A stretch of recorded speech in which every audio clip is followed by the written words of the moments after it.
దేవునికి స్తోత్రములు. మీ అందరికీ నా వందనములు. బాగున్నారా? క్రిస్మస్ పండుగ అడావిడిలో ఉన్నారా? మరి దేవాది దేవుడిని ప్రేమను ప్రచురం చేయడమే మనకు క్రిస్మస్ పండుగ, నిజమైన పండుగ కదా. సరే, క్రిస్మస్ గురించి కొన్ని చాలా వింటానే ఉంటాము. కొన్ని దేవుని యొక్క మర్మము మనకు బయలుపరుస్తాడు, తెలుసుకుంటాము. దేవుని ప్రత్యక్షత అంశం పేరు దేవుని ప్రత్యక్షత. ఈ ఎపిసోడ్కు సహాయపడిన ప్రియులు ఉన్నారు. రేవతి, మనో, మరి వాళ్ళు పిల్లలు నవ్య, ఏంజల్, ఆ కుటుంబానికి నిండైన దీవెన నా వందనాలు చెల్లించుకుంటున్నాను. అలాగే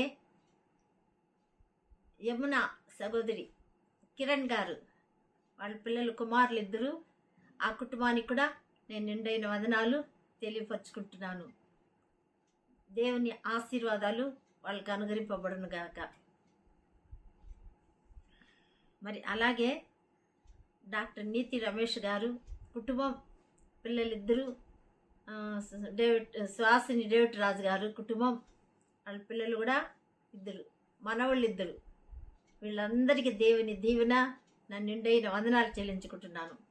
వాక్య భాగానికి వెళ్దాము. యోహాను సువార్త 1వ అధ్యాయం 1-2 వచనాలు. ఆది యందు వాక్యం ఉండెను, వాక్యము దేవుని యొద్ద ఉండెను, వాక్యము దేవుడై ఉండెను. ప్రార్థించుకుందాం. సజీవుడైన దేవా, ప్రేమగల తండ్రి, నమ్మకమైన ప్రభానికి వందనములు, స్తుతులు, స్తోత్రాలు చెల్లించుకుంటున్నాను. ఘనమైన దేవ, పవిత్రుడా, పరిశుద్ధుడా, మా కొరకు ఈ భూలోకానికి దిగి వచ్చినందుకు వందనాలు, స్తోత్రములు. పరిశుద్ధుడా, చదవబడిన వాక్యాన్ని వివరించే యోగ్యత నాకు లేదు. మీరే మాట్లాడండి, మీ నామానికి మహిమ తెచ్చుకోమని, వినువారికి మేలు కలుగునట్టు సహాయం చేయమని మా రక్షకుడైన యేసు నామములో స్తుతిస్తూ సహాయం కోరి వినయంతో వేడుకుంటున్నాం పరలోకమందున్న మా తండ్రి, ఆమేన్. దేవుడు ఆది యందు వాక్యం ఉండెను అంటే, ఆది అంటే ఆది యందు అంటే జగతి పునాది వేయబడక మునిపే ఆది వాక్యం ఉండేను. వాక్యం అనగా న్యూస్ కదా. వాక్యము దేవుని యొద్దే ఉండేను. అవును, మనిషి ఉంటే కదా శబ్దం వస్తుంది, కనుక దేవుని యొద్ద ఉండారు వాక్యం. వాక్యము దేవుడై ఉండేను. హల్లెలూయా, స్తోత్రం కదా. ఆది యందు వాక్యం ఉండేను, వాక్యం దేవుని యొద్ద ఉండేను, వాక్యము దేవుడై ఉండేను. చాలామంది వచ్చి యేసుప్రభు బొమ్మ చూసి అడుగుతారు, ఇదే దేవుడని. కాదు కాదు, వాక్యమే దేవుడు. ఆయన మాట్లాడతాడు కదా, నీకు తోడుగా ఉన్నాడు, నేను విడువను, ఎడబాయను, అది ఎంత ఆదరణగా ఉంటాయి కదా, నేను స్వస్థపరుస్తాను అని చెప్పే మాటలు. అందుకే దేవుని యొక్క ప్రత్యక్ష గురించి తెలియజేస్తున్నాము. ఆ వాక్యము 14వ వచనంలో చూస్తే, శరీరధారిగా కృపా సత్య సంపూర్ణుడుగా మన మధ్యకి వచ్చాడు అని రాయబడింది. ఎందుకు? 4వ వచనంలో చూస్తే, ఆయన జీవం ఉండేను, ఆ జీవం మనుషులకు వెలుగై ఉండేను, కానీ ఆ వెలుగు చీకటిలో వెలుగుతుంది కాబట్టి గ్రహించకుండేను. ఆయన శరీరంగా రావడానికి మొదటి పాయింట్, శరీరంగా రావడానికి గ్రహింపు లేదు. ఆయన వెలుగుస్తున్నాడు, వెలుగు ఉంది, చీకటిలో ఉంది. చీకటిలో వెలుగుంటే ఆ చీకటి పారిపోవాలి కదా, లేదు, అంతే, వాళ్ళు గ్రహించే పారిపోతాయి. అదే నిజమైన క్రిస్మస్. కనుక ప్రియులారా, చీకటి ఎప్పుడు పారిపోతుందో వెలుగు ప్రకాశిస్తుంది. ఎవరైనా బాధల్లో ఉన్నప్పుడు లైట్ వేసుకోరు కదా, చీకట్లో కూర్చుంటారు. ఆ దుఃఖము, వేదన, బాధ, కష్టము, కన్నీరు అక్కడ ఉంటుంది. కనుక చీకటిగా ఉంది, వెలుగుతూ ఉంది, అయితే చీకటి గ్రహింపు లేదు. వెలుగుతూ ఉన్నారు కానీ, అందుకనే శరీరధారిగా రావాల్సి వచ్చాను. అందుకనే ప్రియులారా, నిజమైన వెలుగు లోకమునకు వచ్చుచు ప్రతి మనిషిని వెలిగిస్తూ ఉంది అని మనం చూస్తున్నాం. కనుక ఇక్కడ ఎందుకు వచ్చాడు అని చూస్తే ఎబ్రీ 2:14 ఏమి రాయబడిందని మనం చూసినట్లయితే ప్రియులారా, కాబట్టి ఆ పిల్లలు అంటే మనము రక్త మాంసములు గలవారైనందున ఆయన కూడా రక్త మాంసాలు గలవారుగా ఉండాలని శరీరధారిగా కృపా సత్యము అంటే కృప అంటే దయ, సత్యం అంటే అక్కడ ఏమి అబద్ధం కానీ మోసం కానీ కక్షలు కానీ లేవు, దూషణ లేదు. కనుక కృపా సత్యము, సత్యం ఎవరు? యేసుప్రభే సత్యం అన్నది. నేనే మార్గము సత్యము జీవం అన్నాడు. యేసుప్రభే పలికాడు యోహాను సువార్త 14:6. అంటే సత్యంగా వచ్చాడు కదా. నేను దేవుడు అని ఎక్కడన్నా చెప్పాడు యేసుప్రభు అని అంటారు, కానీ ఇక్కడ చెప్పాడు కదా, నేనే మార్గము సత్యము జీవము. జీవమే ప్రాణము, జీవమే ప్రాణము. ప్రాణము లేకపోతే జీవాత్మ కూడా ఉండదు. కనుక ప్రియులారా, అందుకనే పిల్లలు దేవుడు సృష్టించిన పిల్లలే. వాళ్ళు దేవుని సృష్టించిన పిల్లలు మనమే. అనగా మనము రక్త మాంసములు గలవారైనందున, కనుక రక్త మాంసములు కనుక దేవుడు వెలుగు, ఆ వెలుగులో జీవం ఉన్నది. మనం వెలిగిస్తాం కదా నూనె పోసి, నూనె ఉన్నంత వరకు వండుతుంది, కానీ ఎవరైనా బ్రతికిస్తుందా? లేదు. కానీ ప్రభువారు జీవములో వెలుగులో జీవం ఉంది కనుక ఉన్నత నూనె ఉన్నంత వరకే మండుతుంది కదా. లేకపోతే చీకటి వెలుగు చేస్తుంది చేయదు. వెలుగు వస్తే చీకటి పారిపోతాయి. యేసు ప్రభువే వెలుగు, లోకమునకు వెలుగు అన్నాడు, జీవపు వెలుగు. యోహాను సువార్త 8:12 రాయబడింది, నేనే లోకమునకు వెలుగు, జీవపు వెలుగు అని మనం చూస్తున్నాం ప్రియులారా.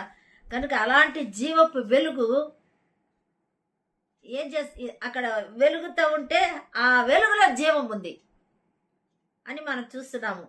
యేసు ప్రభు నమ్మిన వారిని వెలిగిస్తాడు. అంటే ఇప్పుడు ఒక క్యాండిల్ ఉంది, ఎన్ని క్యాండిల్నా వెలిగించవచ్చు. ఆ క్యాండిలే కానీ వెలగకపోతే ఎక్కడ వారి ఆ క్యాండిల్ ఎన్ని వచ్చినా కూడా వెలిగించదు. కనుక మనం వెలిగితే ఇతరులను కూడా వెలిగిస్తాం. అవును ప్రియులారా. కనుక అంటే జీవపు వెలుగు యేసు ప్రభువే. అది నమ్మిన వారినే వెలిగిస్తాడు దేవుడు. కానీ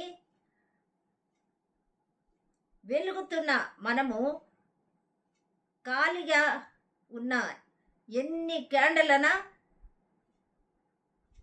వెలిగిస్తాం. అవును, జీవం ఉన్నది అంటే రక్తము గల శరీరము మాంసము ఉంటే రక్తము ఉంటుంది. రక్తమే జీవము, ప్రాణము పోతే మరణం అంటారు. ఈ మరణం ఎలా వచ్చాయి? రోమా 6:23 పాపానికి వచ్చే జీతం మరణం. ఆదామవులు ఏం చేశారు? మొట్టమొదట దేవుని ఆజ్ఞ మీరారు. తినవద్దు అన్న మాట పండుని తిన్నారు. తింటే పాపం వచ్చింది. అదే మాటలు లోబడకపోతే అవిధేయత ఉంటే అదే పాపము. మాట వినకపోయినా పాపమే, లేకపోతే వేరే ఏమి లేదు ప్రియులారా. కనుక మనము రక్తము గల శరీరం మాంసము ఉంటే రక్తము ఉంటుంది. రక్తమే జీవ ప్రాణం అని చూస్తాం. రక్తం అంతా పోతే ప్రాణం పోతుంది కదా. కనుక రక్త మాంసాలు మనముంటే యేసుక్రీస్తు శరీరంగా ఈ లోకానికి రావడం రక్తముతో, పరిశుద్ధ రక్తముతో, పవిత్ర రక్తముతో ఆయన భూమి మీదకి వచ్చాడని చూస్తున్నాం. అంటే అపవాది మరణం యొక్క బలము అపవాది అనగా సాతాను అని ఇక్కడ చూస్తాము. కొంతమంది దయ్యాలు కూడా అంటారు కదా. పిచాచి అని కూడా అంటారు. కనుక ఆ పిచాచి ఏం చేసింది ఇక్కడ, మరి ఆ పిచాచే, ఆ దయ్యమే మనల్ని పాపంలో ముంచింది, దేవుని ఆజ్ఞ అనుసరించకుండా చేసింది, దేవుని మాట వినకుండా చేసినట్టుగా మనం ఇక్కడ చూస్తున్నాం. అవును ప్రియులారా, అందుకే ఆ మరణం లేకుండా చేయడానికే రక్త మాంసాలుగా వచ్చాడు. కనుక ప్రియులారా, మానవుని సృష్టించిన పిల్లలు తన పోలికగా సృష్టించి దేవుని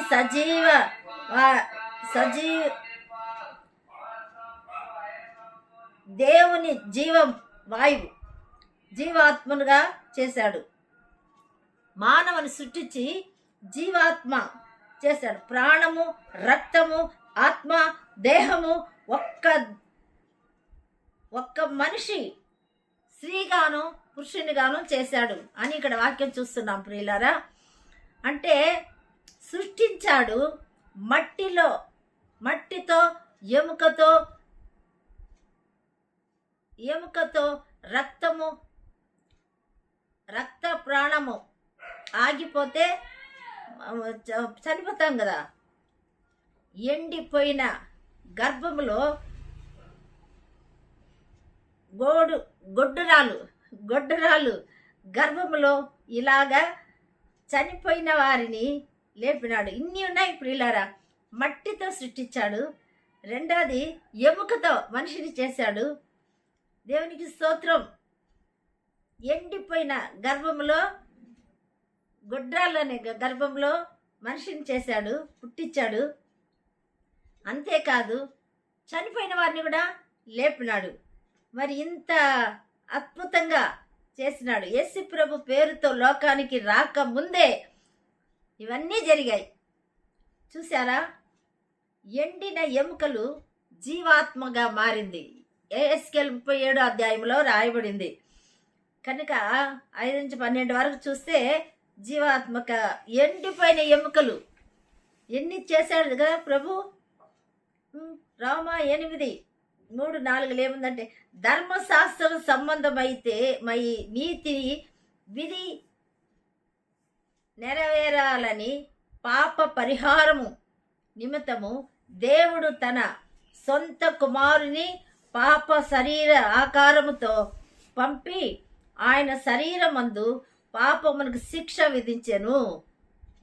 అందుకే యెషయా ప్రవక్త ద్వారా 53వ అధ్యాయం 10లో అన్నాడు, ఆయన నలగొట్టుటకు నాకు ఇష్టమాయను. చూసారా ప్రియులారా? మన పాప శిక్షను పరిశుద్ధుని మీద వేయడానికి పరిశుద్ధ రక్తము కారిస్తే ఆ రక్తం ద్వారా మనం ఏం చేస్తామో పాప పరిహారం అవుతుంది. అందుకే పాప ఆకారంతో ఉన్న శరీరాన్ని పంపాడు. ఎందుకు? మన కొరకే. తన పిల్లలు పాపంతో సాతానుతో నశించిపోతున్నారు కనుక వాని చేతులొచ్చి విడిపించాలి, అపవాది సాతాన్ని నశింపచేయాలి. అందుకొరకే పుట్టాడు కనుక నువ్వు చూస్తున్నాము. కనుక ప్రియులారా, అంతేకాకుండా ఆయనను నలుగొట్టుకు నాకు ఇష్టమాయను కదా ముందుగానే ప్రవచించాడు యెషయా ద్వారా దేవుడు. ప్రియులారా, 1 పేతురు పత్రికలో మనం చూస్తే 1వ అధ్యాయంలో చక్కగా రాయబడింది. 19 1 పేతురు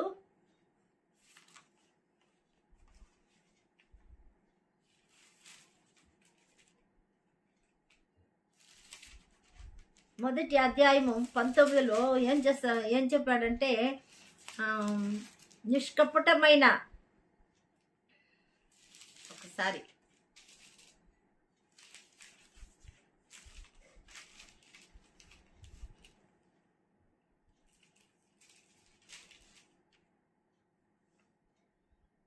అమూల్యమైన రక్తము చేత అనగా నిర్దోషమైన నిష్కళంకమునగు క్రీస్తు రక్తము, అంటే గొర్రెపిల్ల వంటి రక్తము. పాత నిబంధన జంతువుల్ని ఇస్తా ఉన్నారు కదా, అందరూ రక్తం జంతువుల్ని బలి ఇస్తా ఉన్నారు. అందుకనే గొర్రెపిల్ల వంటి అని రాయబడింది. గొర్రె ఏం చేస్తుందంటే పోతా ఉంటే సైలెంట్గా ఉంటుంది బలి దగ్గర, వాళ్ళ దగ్గర బలి చేయడానికి. అలాగ మౌనంగా మన ప్రభువారు మన కొరకు ఆయన రక్తానికి బలి ఇవ్వడానికి సిలువకు అప్పగించుకున్నాడు. ప్రియులారా, ఆయన ఎవ్వరు కొట్టలేదు, ఎవ్వరు అపవాది దుష్టుడే కొట్టాడు. ఎందుకంటే ప్రవచనం ఉంది ఆదికాండం 3:15లో, వాడి తల మీరు చితకదొక్కుతారు, స్త్రీ సంతానం చితకదొక్కుతుంది. అలాగే వాడు ఏం చేస్తాడు, పాదాలు కొరుకుతాడు. ఇది ప్రవచనము, ఇది శాపము. అవును ప్రియులారా, కనుక కల్వారి సిలువలోనే అది నెరవేరింది. అపవాది తల చితకదొక్కాడు, కానీ ప్రభువారు ఏం చేశాడంటే ఆ శిక్షను భరించాడు. అక్కడే రాయబడింది. ఆ వాక్యం ధ్యానించినప్పుడే దేవుడు నాతో మాట్లాడింది. అవును ప్రియులారా, ఎంత చక్కగా కదా. అయితే ఇక్కడ చూస్తున్నాము, విమోచింపబడిన వారు మారగుదురు. చూడండి, ఆ రక్తము, క్రీస్తు రక్తము చేత. ఎలాంటి రక్తము? అమూలమైన, నిష్కళంకమైన, అలాంటి నిర్దోషమైన పరిశుద్ధ రక్తం, యేసు రక్తం. ఏ మనిషి, అందరు అపవిత్రులయ్యారు. ఒక్క మనిషి వల్ల లోకమంతా కూడా మరణం వచ్చింది, లోకమంతా కూడా పాపంతో శాపము వచ్చారు. కానీ ఇప్పుడు ఆ శాపము, పాపము, మరణము ఆయన మృగి వేశాడు యేసు ప్రభు శరీరధారిగా వచ్చి. కనుక ఆయన శరీరధారిగా వచ్చింది ఇందుకే ప్రియులారా, ఆయన పుట్టింది ఇందుకే.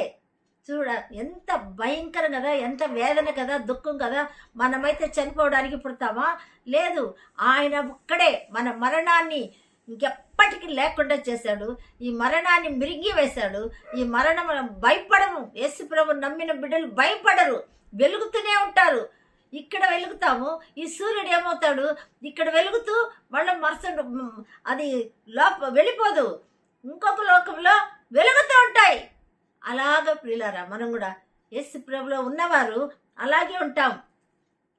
అంతేకాదు, ఇక్కడ చూస్తాం చూడండి 20లో, ఆయన జగతి పునాది వేయపడక మునిపే నియమింపబడెను. జగతి పునాది వేయపడక మునిపే ఈ శిక్ష రక్తముగా శరీరధారిగా లోకానికి రావాలని నియమింపబడింది. కానీ మన వాళ్ళు ఏమంటారు, ఇప్పుడే కదా వచ్చింది యేసు ప్రభు, ఇప్పుడే కదా. అంతే, పాపం నిండిన తర్వాతే ఏం కావాలి? పరిహారం కావాలి. పాపము నిండకపోతే ఎలాగా? పరిహారం లేదు కదా. అందుకని పాపము ప్రసవ వేదన నిండింది అని చూస్తున్నాం. లూకాసు వార్తలో 2వ అధ్యాయంలో మనం చూస్తాం. అక్కడ కూడా ఏముందంటే, లూకాసు వార్త 2వ అధ్యాయము 1వ వచనములో జనసంఖ్య ప్రారంభం చూడండి, ఎంత గొప్ప ఆశీర్వాదం మనకు.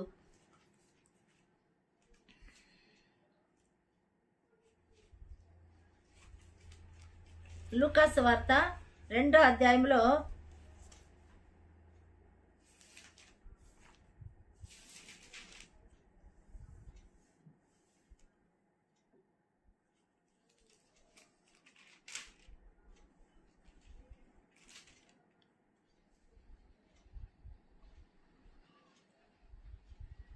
ఆ దినములలో సర్వలోకమునకు ప్రజా సంఖ్య వ్రాయాలనని ఐగుస్తు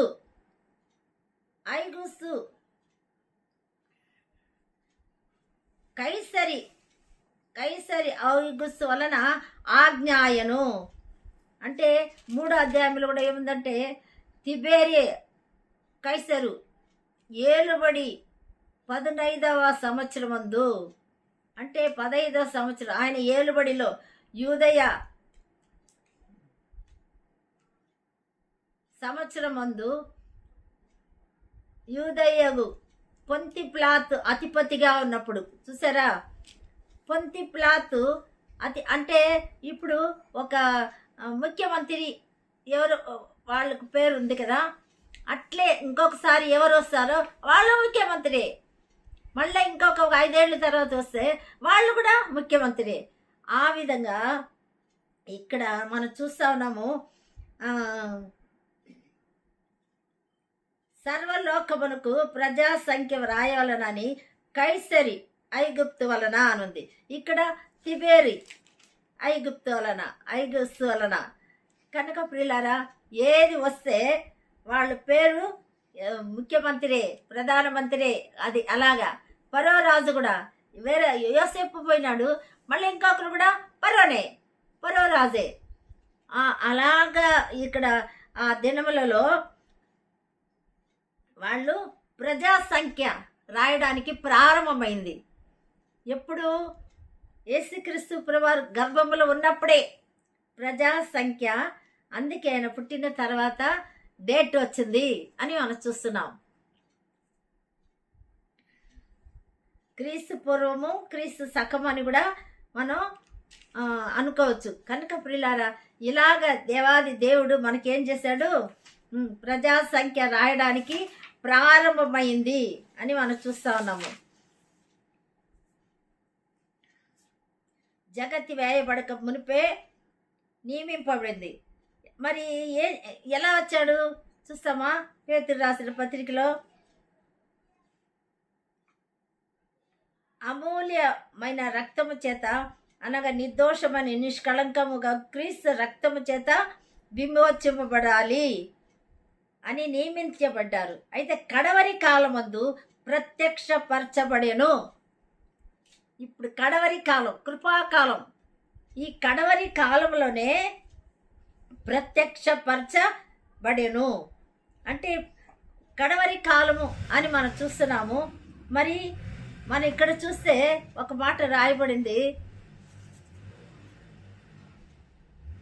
లూకాసు వార్తలో 1వ అధ్యాయం 80వ వచనములో బాప్తిస్మిచ్చే యోహానుకు జకరియా ప్రవచిస్తాడు.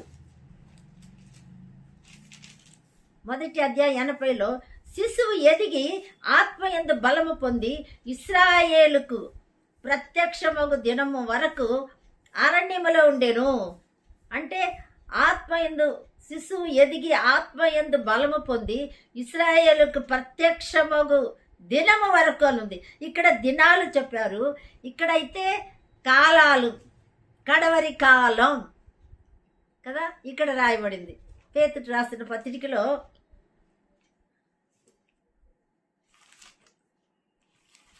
పేతురు రాసిన మొదటి పత్రిక 1వ అధ్యాయము 20వ వచనం.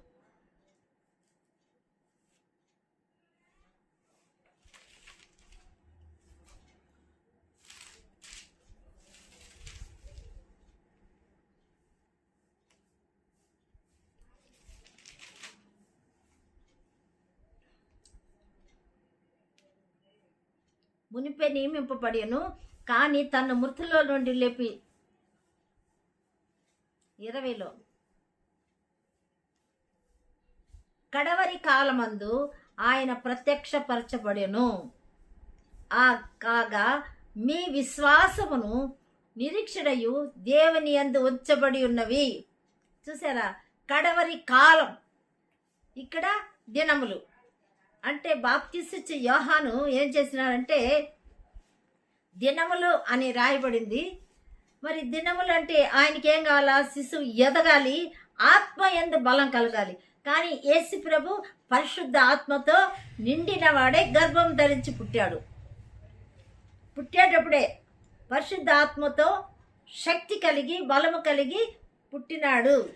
కానీ బాప్తిస్మ యోహాను ఆత్మయందు బలము పొంది ఇశ్రాయేలుకు ప్రత్యక్షమయ్యాడు. కనుక ఇక్కడ మరి ఎందుకు ప్రత్యక్షమయ్యాడని సత్యాన్ని వచ్చే వారం కూడా మనం చూస్తాం ప్రియులారా. మరి కడవరి కాలంలో జన్మించాడు, పుట్టాడని మనం చూస్తూ ఉన్నాము. ఈయన రక్తం ప్రాణం, ఆత్మ పరిశుద్ధాత్మ. కనుక అలా పుట్టాడు కాబట్టి మనకు ఆ ఆత్మని, ప్రాణాత్మ దేహం మనకి ఇవ్వడానికి ఆయన పుట్టాడు, ప్రత్యక్షమయ్యాడు. కనుక ఎందుకు ప్రత్యక్షమయ్యేది వచ్చే ఎపిసోడ్లో మనం చూస్తాం. ప్రేమగల తండ్రి బలియాగం అవడానికి పరిశుద్ధ నిష్కపటమైన రక్తంతో నాయనా ఈ లోకానికి మీరు ప్రత్యక్షమయ్యాడు. కడవరి కాలంలో ప్రత్యక్షమైనావు. అందుకే ప్రభా ముందుగానే జగతి పునాది వేయపడక మునిపే నియమింపబడింది ఈ కార్యం జరుగుటకు. కనుక నాయనానికి కృతజ్ఞాస్తుతులు చెల్లించుకుంటున్నాను ప్రభా. మరి బలహీనంగా మరణానికి భయపడుతూ నాయన, అవును నాయన, మరణానికి నాయన జీవితాంతం భయమే భయమే భయమే కనుక భయపడకండి. ఇదో ప్రజలందరి కలుగబో మహా సంతోషకరమైన వార్త. మరణం నుండి రక్షించుటకే, పాపం నుండి రక్షించుటకే, శాపం నుండి రక్షించుటకే రక్షకుడని యేసు నామంతో భూలోకానికి దిగి వచ్చావు రాజా. కన్య గర్భమందు పుట్టావు తండ్రి. ఇలాంటి అద్భుతం అవును మట్టితో సృష్టించావు, ఎముకలో సృష్టించావు మానవుని నా ప్రియ ప్రభా. అంతేకాదు చనిపోయిన బ్రతికించావు నాయనా తండ్రి. రక్త స్రావం ఆగిపోయిన గుడ్రాలు అనబడిన ఎలిజబెత్తుకు నాయనా తండ్రి, అలాగే సారా కూడా ప్రభా మీరు జన్మింపచేసావు, జీవాన్నిచ్చావు. మీ దగ్గర జీవాత్మ వెలుగు ఉంది కనుక మీ ఎద్దకు వచ్చిన వారందరూ ప్రభ వెలిగిస్తావు, బ్రతికిస్తావు. కోట్లాది వందనాలు స్తోత్రం. మరణానికి భయపడము రాజా.